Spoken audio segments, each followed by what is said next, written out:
Épître de Paul aux Colossiens, chapitre 1er. Paul, apôtre de Jésus-Christ, par la volonté de Dieu, et le frère Timothée, aux saints et fidèles frères en Christ qui sont à Colosse. Que la grâce et la paix vous soient données de la part de Dieu notre Père.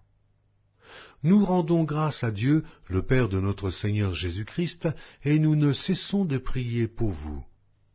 Ayant été informés de votre foi en Jésus-Christ et de votre charité pour tous les saints, à cause de l'espérance qui vous est réservée dans les cieux, et que la parole de la vérité, la parole de l'Évangile, vous a précédemment fait connaître. Il est au milieu de vous et dans le monde entier. Il porte des fruits et il va grandissant, comme c'est aussi le cas parmi vous, depuis le jour où vous avez entendu et connu la grâce de Dieu, conformément à la vérité, d'après les instructions que vous avez reçues d'Épaphras, notre bien-aimé compagnon de service, qui est pour vous un fidèle ministre de Christ, et qui nous a appris de quelle charité l'Esprit vous anime. C'est pour cela que nous aussi, depuis le jour où nous en avons été informés, nous ne cessons de prier Dieu pour vous, et de demander que vous soyez remplis de la connaissance de sa volonté, en toute sagesse et intelligence spirituelle, pour marcher d'une manière digne du Seigneur, et lui être entièrement agréable, portant des fruits de toutes sortes de bonnes œuvres, et croissant par la connaissance de Dieu, fortifié à tous égards par sa puissance glorieuse, en sorte que vous soyez toujours et avec joie, persévérants et patients. Rendez grâce au Père, qui vous a rendu capable d'avoir part à l'héritage des saints dans la lumière, qui nous a délivrés de la puissance des ténèbres et nous a transportés dans le royaume du Fils de son amour, en qui nous avons la rédemption et la rémission des péchés. Il est l'image du Dieu invisible, le premier-né de toute la création. Car en lui ont été créées toutes les choses qui sont dans les cieux et sur la terre, les visibles et les invisibles, trône, dignité, domination, autorité. Tout a été créé par lui et pour lui. Il est avant toute chose, et toute chose subsiste en lui. Il est la tête du corps de l'Église. Il est le commencement, le premier-né d'entre les morts, afin d'être en tout le premier. Car Dieu a voulu que toute plénitude habitât en lui. Il a voulu par lui réconcilier tout avec lui-même, tant ce qui est sur la terre que ce qui est dans les cieux, en faisant la paix par lui, par le sang de sa croix. Et vous, qui étiez autrefois étrangers, et ennemis par vos pensées et par vos mauvaises œuvres, il vous a maintenant réconciliés par sa mort dans le corps de sa chair, pour vous faire paraître devant lui saint, irrépréhensible et sans reproche. Si du moins vous demeurez fondés et inébranlables dans la foi, sans vous détourner de l'espérance de l'Évangile que vous avez entendu et qui a été prêché à toute créature sous le ciel, et dont moi, Paul, j'ai été fait ministre.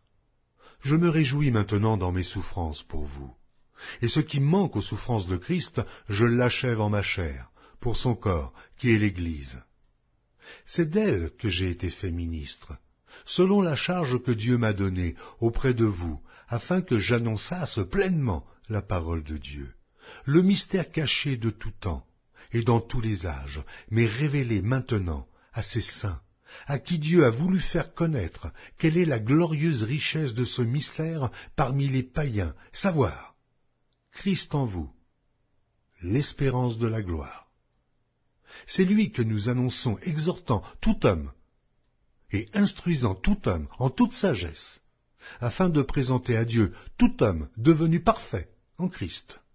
C'est à quoi je travaille, en combattant avec sa force qui agit puissamment en moi. Épître de Paul aux Colossiens, chapitre 2. Je veux, en effet, que vous sachiez combien est grand le combat que je soutiens pour vous, et pour ceux qui sont à la Odyssée, et pour tous ceux qui n'ont pas vu mon visage en la chair, afin qu'ils aient le cœur rempli de consolation, qu'ils soient unis dans la charité et enrichis d'une pleine intelligence, pour connaître le mystère de Dieu, savoir Christ. Mystère dans lequel sont cachés tous les trésors de la sagesse et de la science. Je dis cela afin que personne ne vous trompe par des discours séduisants. Car si je suis absent de corps, je suis avec vous en esprit, voyant avec joie le bon ordre qui règne parmi vous, et la fermeté de votre foi en Christ. Ainsi donc, comme vous avez reçu le Seigneur Jésus-Christ, marchez en lui, étant enracinés et fondés en lui et affermis par la foi, d'après les instructions qui vous ont été données, et abondez en actions de grâce.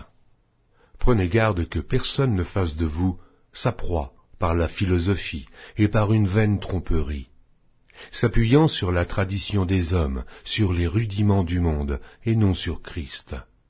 Car en lui habite corporellement toute la plénitude de la divinité. Vous avez tout pleinement en lui, qui est le chef de toute domination et de toute autorité. C'est en lui que vous avez été circoncis, d'une circoncision que la main n'a pas faite, mais de la circoncision de Christ, qui consiste dans le dépouillement du corps de la chair, ayant été ensevelis avec lui par le baptême. Vous êtes aussi ressuscités en lui et avec lui, par la foi en la puissance de Dieu qui l'a ressuscité des morts. Vous qui étiez morts par vos offenses et par l'incirconcision de votre chair, il vous a rendus à la vie avec lui, en nous faisant grâce pour toutes nos offenses. Il a effacé l'acte dont les ordonnances nous condamnaient et qui subsistait contre nous, et il l'a détruit en le clouant à la croix. Il a dépouillé les dominations et les autorités, et les a livrées publiquement en spectacle, en triomphant d'elles par la croix. Que personne donc ne vous juge au sujet du manger ou du boire, ou au sujet d'une fête, d'une nouvelle lune ou des shabbats. C'était l'ombre des choses à venir, mais le corps est en Christ. Qu'aucun homme sous une apparence d'humilité et par un culte des anges ne vous ravisse à son gré le prix de la course, tandis qu'il s'abandonne à ses visions et qu'il est enflé d'un vain orgueil par ses pensées charnelles, sans s'attacher au chef, dont tout le corps, assisté et solidement assemblé par des jointures et des liens, tire l'accroissement que Dieu donne. Si vous êtes morts avec Christ au rudiment du monde, pourquoi, comme si vous viviez dans le monde, vous impose-t-on ces préceptes? Ne prends pas, ne goûte pas, ne touche pas, préceptes qui tous deviennent pernicieux par l'abus, et qui ne sont fondés que sur les ordonnances et les doctrines des hommes. Ils ont, à la vérité, une apparence de sagesse, en ce qu'ils indiquent un culte volontaire, de l'humilité et le mépris du corps. Mais ils sont sans aucun mérite et contribuent à la satisfaction de la chair. Épître de Paul aux Colossiens, chapitre 3. Si donc vous êtes ressuscités avec Christ, cherchez les choses d'en haut, où Christ est assis à la droite de Dieu. Affectionnez-vous aux choses d'en haut, et non à celles qui sont sur la terre, car vous êtes morts, et votre vie est cachée avec Christ en Dieu. Quand Christ, votre vie, paraîtra, alors vous paraîtrez aussi avec lui dans la gloire. Faites donc mourir les membres qui sont sur la terre, l'impudicité, l'impureté, les passions, les mauvais désirs et la cupidité qui est une idolâtrie. C'est à cause de ces choses que la colère de Dieu vient sur les fils de la rébellion, parmi lesquels vous marchiez autrefois, lorsque vous viviez dans ces péchés. Mais maintenant, renoncez à toutes ces choses, à la colère, à l'animosité, à la méchanceté, à la calomnie, aux paroles déshonnêtes qui pourraient sortir de votre bouche. Ne mentez pas les uns aux autres, vous étant dépouillés du vieil homme et de ses œuvres, et ayant revêtu l'homme nouveau, qui se renouvelle dans la connaissance, selon l'image de celui qui l'a créé. Il n'y a ici ni grec, ni juif, ni circoncis, ni incirconcis, ni barbare, ni chite, ni esclave, ni libre, mais Christ et tout, et en tous. Ainsi donc, comme des élus de Dieu saints et bien-aimés, revêtez-vous d'entrailles de miséricorde, de bonté, d'humilité, de douceur et de patience. Supportez-vous les uns les autres, et si l'un a sujet de se plaindre de l'autre, pardonnez-vous réciproquement.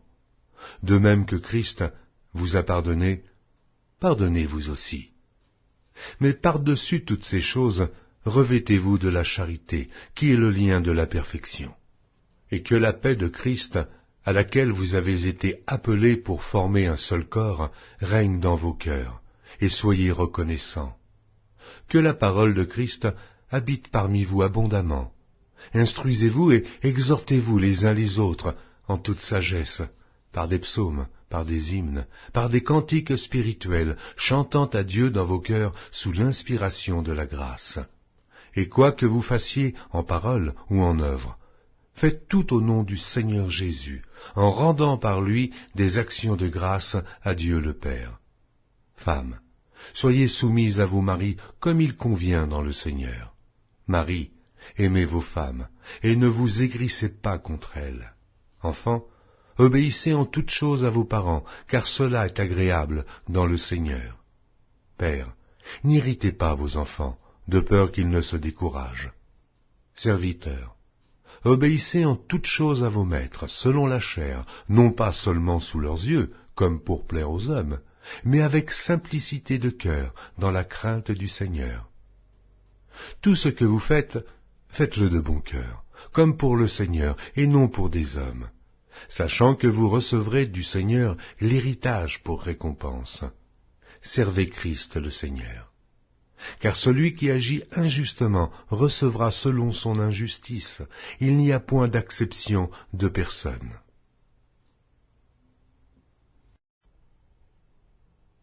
Épître de Paul aux Colossiens, chapitre 4. Maîtres, accordez à vos serviteurs ce qui est juste et équitable, sachant que vous aussi, vous avez un maître dans le ciel. Persévérez dans la prière, veillez-y avec action de grâce.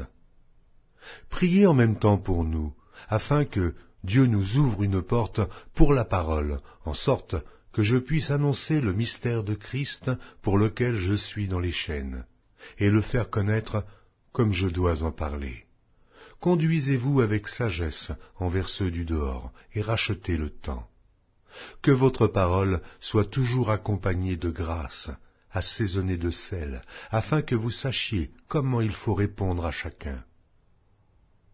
Tychique, le bien-aimé frère et le fidèle ministre, mon compagnon de service dans le Seigneur, vous communiquera tout ce qui me concerne. Je l'envoie exprès vers vous, pour que vous connaissiez notre situation, et pour qu'il console vos cœurs. Je l'envoie avec Onésime, le fidèle et bien-aimé frère, qui est des vôtres. Ils vous informeront de tout ce qui se passe ici. Aristarque, mon compagnon de captivité, vous salue, ainsi que Marc, le cousin de Barnabas, au sujet duquel vous avez reçu des ordres. S'il va chez vous, accueillez-le. Jésus, appelé Justus, vous salue aussi.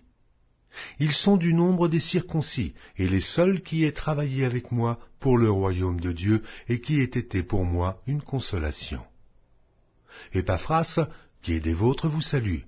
Serviteur de Jésus-Christ, il ne cesse de combattre pour vous dans ses prières, afin que, parfait et pleinement persuadé, vous persistiez dans une entière soumission à la volonté de Dieu.